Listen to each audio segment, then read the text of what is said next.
السلام عليكم ورحمة الله وبركاته. حبايبي الحلوين الأمارات عاملين ايه؟ ان شاء الله يا رب تكونوا بخير وفي احسن حال. يلا بينا نصلي ونسلم على حبيبنا وشفاعنا سيدنا محمد عليه الصلاة وافضل السلام. بصوا احنا النهاردة هنعمل سبحتين، سبحة بالكريستال ده، وكمان هنعمل السبحة باللولي الابيض ده، وهنشوفها هتطلع عاملة ازاي. وطبعا ده مشروع مش محتاجة اقولك هو مربح قد ايه، ومش محتاجة اقولك انت كمان هتاخدي ثواب قد ايه كل ما هتعملي سبحة وحد هيسبح عليها. يلا بينا نسمي الله ونبتدي مع بعض. اولا السبحة بتبقى 33 حباية، 33 حباية او 99، احنا بنعمل ال 33 دلوقتي. بصي ده فاصل كبير ودي الفواصل الصغيرة اهي. طبعا انا هحط فاصلين بين كل 11 عشان تبقى شكلها الطف. يلا بينا نسمي الله ونبدأ مع بعضينا. انا معايا الخيط الابيض ده وهبتدي احط كده 11 وحدة كريستال. تعالي الاول زي ما اتعودنا نحرق بالولاعة طرف الخيط. يلا بينا هنركن دول كده على جنب عشان ما يشتتش افكاركم. 1 2 3 4 اهو زي ما انتم شايفين، 4 5 6 7 8 9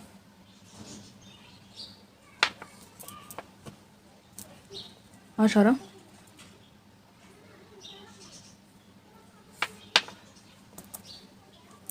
وادي ال11 بتاعتنا. بعد ما بنحط 11 وحدة كريستال كده بنحط فواصل. الفاصل يا بيبقى اكبر يا بيبقى اصغر عشان نميزه شويه زي ما انتم شايفين كده.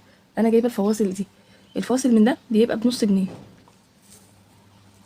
ادي فاصل، انا هحط كمان واحد عشان يبقى شكله الطف وباين اكتر معانا.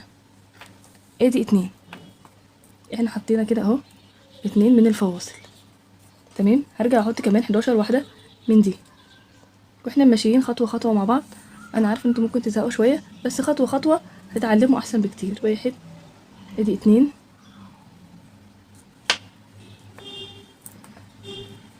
3 4 5 6 7 8 9 وادي 10 وادي 11. حطينا ال11 زي ما قلت لكم بين كل 11 هنرجع نحط 2 فواصل.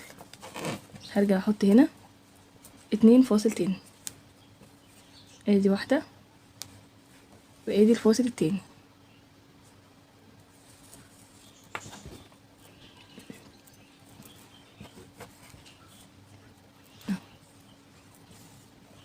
هنكتفي بذلك؟ لا طبعا. يلا بينا نكمل بسرعه مع بعض. 1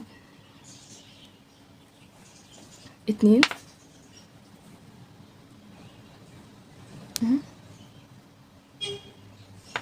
3 4 5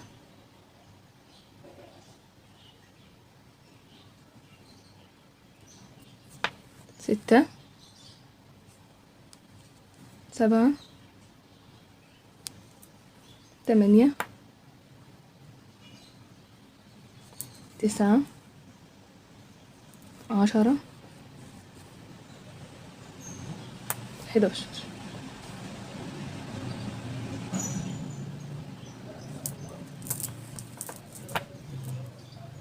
هنبتدي هنا بقى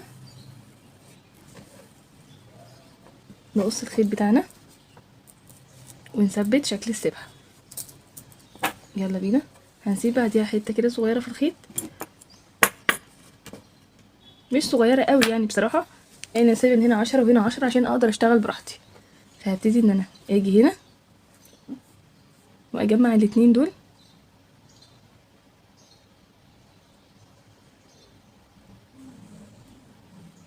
حاجة واحدة بس اللي هي هنا. طبعا الاول عايزة احرقها طبعا بالولاعة زي ما قلنا،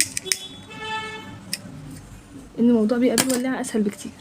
بصوا انا لحمتهم في بعض ازاي عشان تخش على انها حاجة واحدة بس.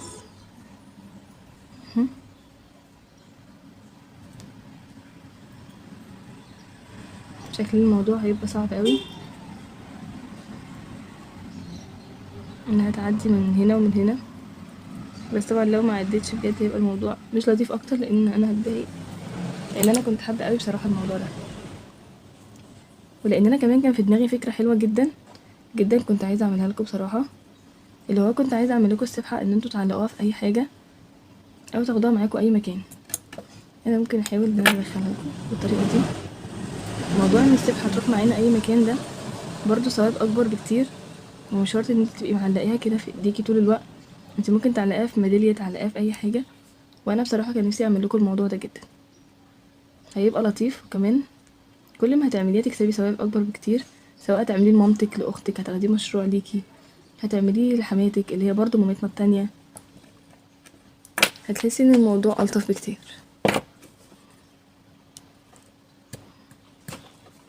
ايه رايكم في الفكره؟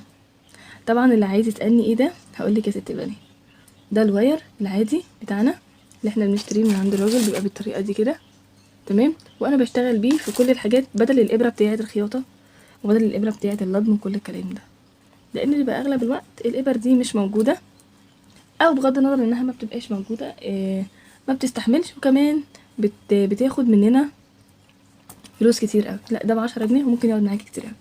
احنا كده خلصنا السبحه، هنبتدي بقى ان احنا نربطها. يلا بينا.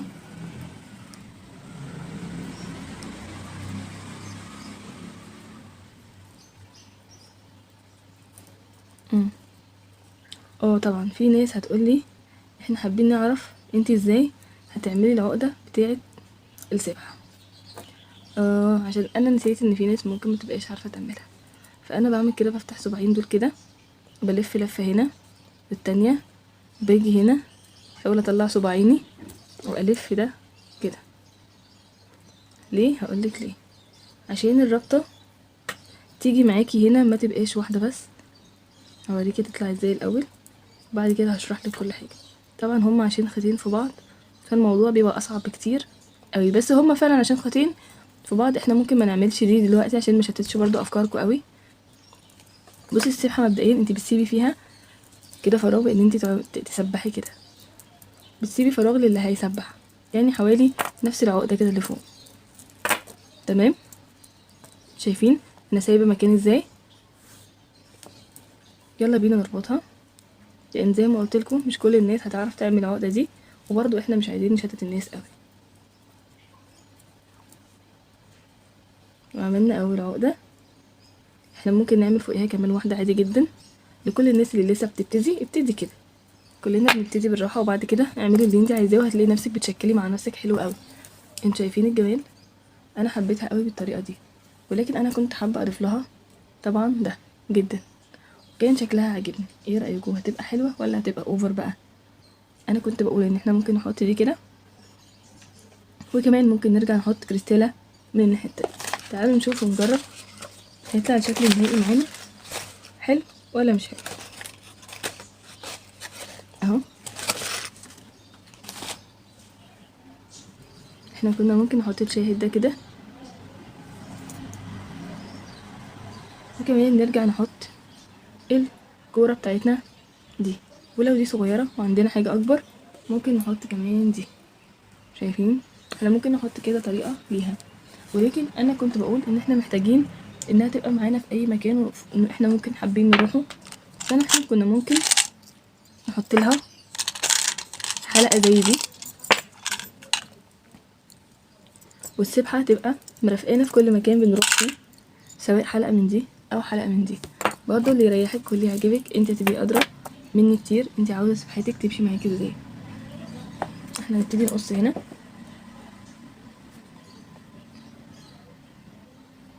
بالطريقه دي.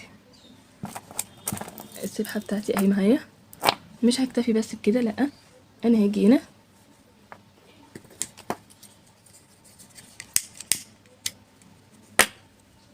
هحرق كده بالولاعه، واخد واحده من اللولي بتاعتي دي، وابتدي ان انا اقفل من هنا، اعمل عقده عاديه خالص.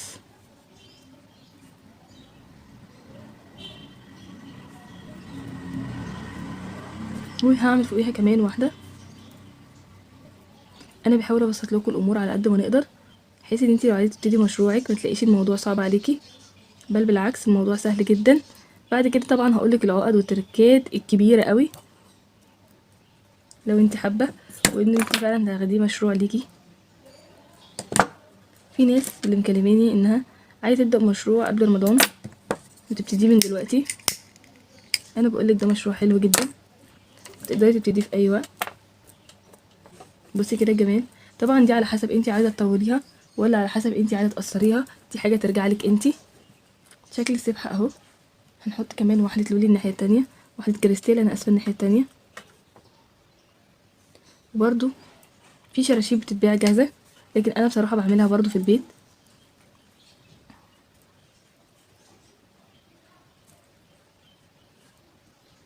فانا هبتدي اعمل عقده، وهنبتدي زي ما قلنا نعمل فوقيها العقده التانية. مش مهم خالص يطلعوا مقاس بعض بالظبط، مش مهم هي طويله ولا قصيره، انتي المهم ان انتي اللي تكوني عايزاها ازاي، انتي اللي بتشتغلي.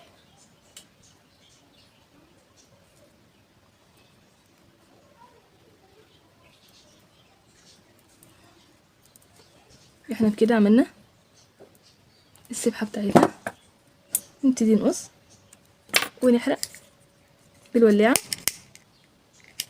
احنا خلصنا السبحه بتاعتنا باقل التكاليف عندنا، كان ما خدتش معانا اي حاجه، طلعت بالمنظر الجميل اللي انتوا شايفينه ده.